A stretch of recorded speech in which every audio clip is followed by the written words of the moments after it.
Ayan guys, luto na tayo ng pangat ng isdang tilapia. Nilagyan ko siya ng pangat sa kamatis at saka sa kamyas. So nilagyan ko ng gata. Ayan. Ayan po na siya.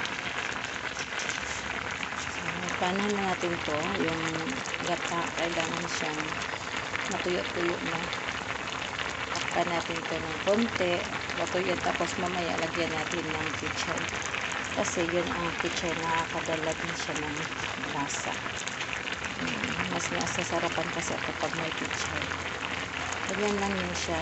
Madaming garlic, isang buo, yung bilog talaga sa kalahati yata yun. Tapos ginger, or luya, kamatis na madami, sili, haba, then madami din kamyas. So yan po ang ko.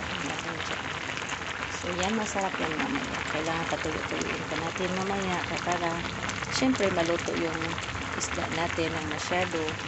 Saka takpan din siya para yung nasuka. Pero nasa babalik-tarin din natin yan. Babalik-tarin natin yan para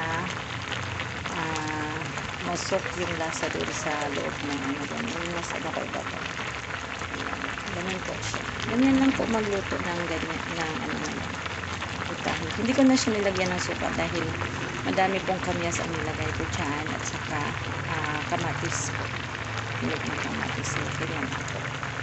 So yan guys, hanggang dito na lang po tayo. Ingat po ang lahat. God bless.